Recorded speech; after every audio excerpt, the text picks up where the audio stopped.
السلام علیکم students, rising plus academy کے زیر اہتمام مسائل طلاق و حلالہ کورس کروایا جا رہا ہے، جس کا آج فرسٹ لیکچر ہے۔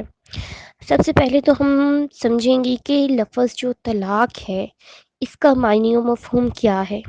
ٹھیک ہے، طلاق کا جو لفظی معنی ہے، یعنی کہ لفظ طلاق کا جو معنی ہے وہ یہ ہے قید اور بندش سے آزاد کرنا۔ لیکن اگر ہم بات کریں کہ اصطلاحی شریعت میں، یعنی کہ مسلمان ہونے کے ناطے جو مسلمان لوگ ہیں ان کے لیے طلاق کا کیا مطلب ہے، تو اصطلاحی شریعت میں جو ہے میاں بیوی، جو بیوی ہے اسے شوہر جو ہے اپنے نکاح کی پابندی اٹھا لیتا ہے تو اس کو طلاق کہتے ہیں۔ ٹھیک ہے، اور نکاح کیا ہے؟ نکاح میاں اور بیوی میں ایک سمجھوتا ہے، ایک معاہدہ ہے۔ ٹھیک ہے، اور وہ معاہدہ کیا ہے کہ شوہر پر بیوی کے حقوق واجب ہوں گے، بیوی پر شوہر کی حقوق واجب ہوں گے، اور وہ دونوں ایک طرح کی معاشرتی، اخلاقی اور مذہبی بندش میں جکڑے رہیں گے۔ کس طرح سے؟ مذہبی بندش یہ ہوگی کہ جو بیوی ہے وہ کسی اور مرد کی طرف نہیں دیکھے گی۔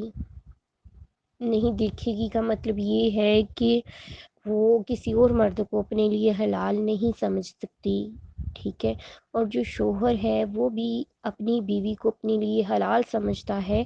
اس چیز کی یہ جو ہے ان کی مذہبی بندش ہے، اور اخلاقی جو ہماری اخلاقیات ہیں، اور معاشرے میں رہتے ہوئے ایک انسان کو رتبہ حاصل ہوتا ہے کہ یہ اس کی بیوی ہے اور یہ اس عورت کا شوہر ہے، تو یہ اس کی کیا ہوگی؟ معاشرتی۔ اب بات کرتے ہیں کہ نکاح کیا ہے۔ ٹھیک ہے، تو نکاح جو ہے یہ میاں بیوی کے درمیان ایک معاہدہ ہے، اور اگر یہ نکاح ٹوٹ جائے تو اس کا مطلب ہے کہ طلاق ہے، اور طلاق کے بعد جو میاں بیوی ہے ان دونوں کا وہ معاہدہ جو نکاح کی صورت میں ایک دوسرے کے ساتھ وہ جڑے تھے وہ ختم ہو جاتا ہے۔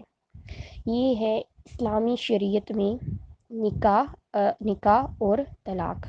ٹھیک ہے، اب بات کرتے ہیں ہم کہ اسلام سے پہلے جو مذاہب تھے کیا ان میں طلاق تھی؟ طلاق تھی تو کس طرح سے تھی، یا طلاق تھی ہی نہیں، اس کا تصور پایا ہی نہیں تھا جاتا؟ تو نہیں، ایسی بات نہیں ہے۔ اسلام سے جو پہلے مذاہب تھے اس میں بھی طلاق کا تصور تو پایا جاتا تھا، لیکن طلاق کس طرح سے ہوتی تھی یا نہیں تھی ہوتی اس کے بارے میں ہم جانیں گے۔ سب سے پہلے ہم یہودی مذہب کے بارے میں جانیں گے کہ یہودیوں میں طلاق کا کیا تھا۔ یہودی مذہب میں جو ہوتا ہے وہ طلاق تو ہوتی ہے، لیکن اس کا اختیار صرف شوہر کے پاس ہوتا ہے، بیوی کے پاس طلاق لینے کا اختیار نہیں ہوتا۔ یعنی کہ اگر بیوی چاہے کہ میں اس مرد کے ساتھ نہیں رہنا چاہتی تو وہ یہ سوچ بھی نہیں سکتی، جبکہ جو مرد ہے وہ جب چاہے اپنی بیوی کو طلاق دیتا ہے اور اس سے چھٹکارا حاصل کر سکتا ہے۔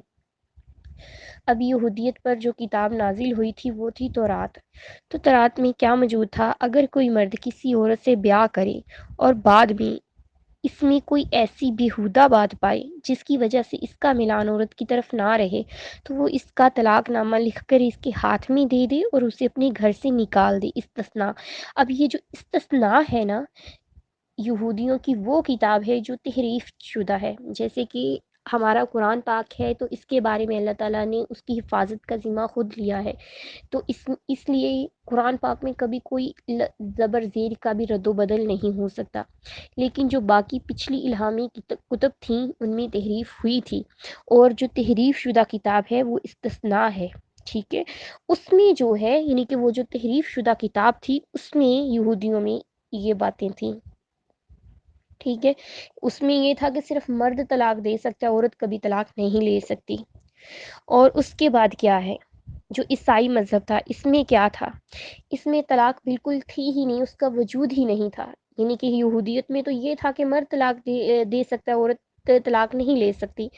تو عیسائی مذہب میں یہ تھا کہ طلاق تھی ہی نہیں، یعنی کہ اگر میاں بیوی ہیں تو ان دونوں کا رشتہ جو ہے وہ دعامی سمجھا جاتا تھا، یعنی کہ ان کو صرف موت الگ کر سکتی ہے، اس کے علاوہ وہ الگ کبھی بھی نہیں ہو سکتے۔ ٹھیک ہے، جیسے کہ فرانسیسیوں نے یہاں پہ ایک واقعہ بیان ہے کہ فرانسیسیوں نے حضرت مسیح یعنی کہ عیسیٰ علیہ السلام سے سوال کیا، کیا سوال کیا؟ کیا یہ جائز ہے کہ مرد ایک سبب سے اپنی بیوی کو طلاق دے دے؟ آپ نے فرمایا، یعنی کہ حضرت عیسیٰ علیہ السلام نے کیا فرمایا؟ کیا تم نے نہیں پڑھا جس نے انہیں بنایا انہیں ابتدا ہی سے مرد اور عورت بنا کر کہا اس سبب سے مرد باپ سے اور ماں سے جدا ہو کر اپنی بیوی کے ساتھ رہے گا اور وہ دونوں ایک جسم ہیں، اس لیے جسے خدا نے جوڑا ہے اسے آدمی جدا نہ کرے۔ تو کیا مطلب ہے اس کا کہ یہاں پہ طلاق تھی ہی نہیں، لیکن یہاں پہ آگے کیا ہوا ہے، یعنی کہ اب عیسائیوں میں طلاق ہوتی ہے تو اس کا پس منظر کیا ہے، یہ کیا ہے؟ تو جب یہ تھا نا، تو جب کیا ہوا کہ اس بات کی کہ طلاق کیوں نہیں ہے، تو لوگوں نے طلاق عورتوں نے لینا چاہی، مردوں نے طلاق دینا چاہی۔ تو کیا ہوا کہ سب سے عیسائیوں کے کچھ فرقے ہیں، جس طرح سے ہم مسلمان فرقوں میں بٹے ہوئے ہیں، کوئی جو ہے اہل سنت ہے، کوئی اہل حدیث ہے، کوئی اہل دیوبند ہے، کوئی اطاری ہے، ہر کسی کا اپنا اپنا فرقہ ہے۔ تو جو یہاں پہ ہے کہ ان کے جو عیسائی ہیں تو ان کے کیا فرقے ہیں، ان کا ایک جو فرقہ ہے وہ ہے، اس کا نام ہے پروسٹیٹنٹ، ٹھیک ہے۔ اس فرقے کا کیا ہے کہ سب سے پہلے اس فرقے نے اپنی آوازیں بلند کی کہ ہم لوگ طلاق لینا چاہتے ہیں، عورتوں نے کہا ہم طلاق لینا چاہتی ہیں، مردوں نے کہا کہ ہم طلاق دینا چاہتے ہیں۔ تو کیا ہوا کہ اس جب فرقے نے آوازیں بلند کی تو عدالت سے رجوع کیا گیا، تو کیا ہوا کہ عدالت نے کچھ احکامات نافذ کیے، ٹھیک ہے۔ کیا احکامات نافذ کیے کہ جو میاں بیوی ہیں ان میں سے دونوں میں سے جو طلاق لینا چاہتا ہے، یعنی کہ اگر مرد طلاق لینا چاہتا ہے تو وہ اپنی بیوی پر الزام لگائے گا، یا تو اپنی بیوی پر ظالم ہونے کا الزام لگائے گا یا بدکار ہونے کا، اور اسی طرح سے اگر بیوی طلاق لینا چاہتی ہے تو وہ اپنے شوہر پر ظالم یا بدکار ہونے کا الزام لگائے گی۔ تو اس کے بعد ان دونوں میں میاں بیوی میں علیحدگی ہوگی۔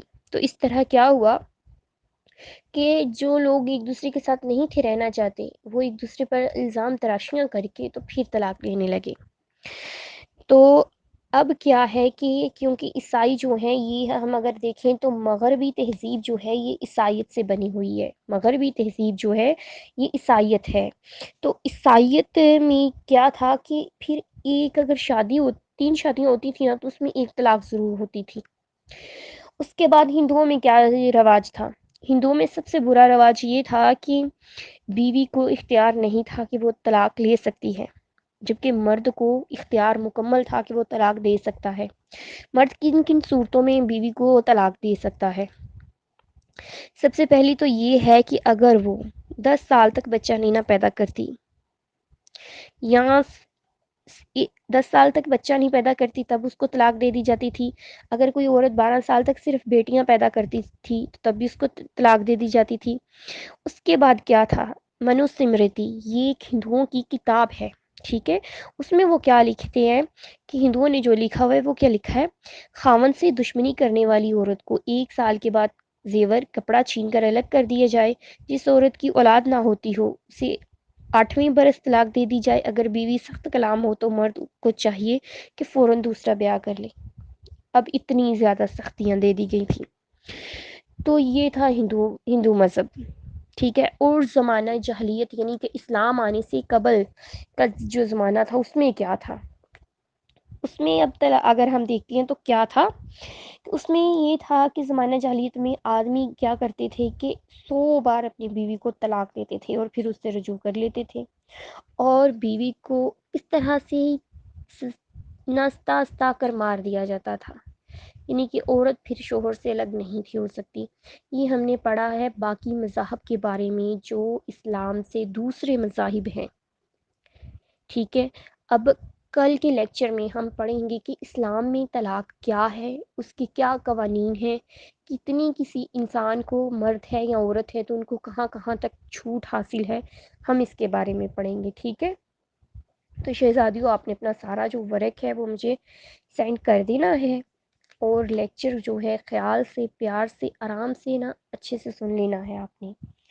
تو امید ہے آپ سب خیر و عافیت سے ایمان کی بہترین حالت میں ہوں گی۔ اللہ حافظ۔